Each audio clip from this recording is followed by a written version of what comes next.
qarzdan qutulish duosi bor. Payg'ambarimiz aytdilar, ertalab kechqurun shunday deng: Allohumma inni a'udhu bika minal hammi wal hazan va a'udhu bika minal ajzi wal kasal va a'udhu bika minal jubni wal bukhl va a'udhu bika min g'alabatid dayni va qahrir rijal. Parvardigor, men sendan g'am va qayg'udan panoh tilayman. Ojizlik va dangasalikdan panoh tilayman. Baxillik va qo'rqoqlikdan panoh tilayman. Qarzning g'olib kelishidan va odamlarning zulmidan panoh tilayman. Abu Umoma roziyallohu anhu aytadiki, men shunday qildim, Alloh g'amlarimni ketkizdi va qarzlarimni to'ladi. Biz ham shu duoni yozib olamiz va qog'ozga yodlab olamiz. 3 kun, 4 kun, 5 kun o'qiymiz, keyin to'xtatib qo'yamiz.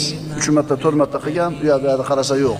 Ey, siz 2 marta o'qib qo'ysangizlar problema hal bo'lib qolmaydi. Siz ana shu payg'ambarimizning so'ziga iymoningiz komil bo'lib, mana shu ishni davomiy qilasiz. Alloh iltifot qilsa, xohlasa, ijobat qilib qarzlaringizni uzadi.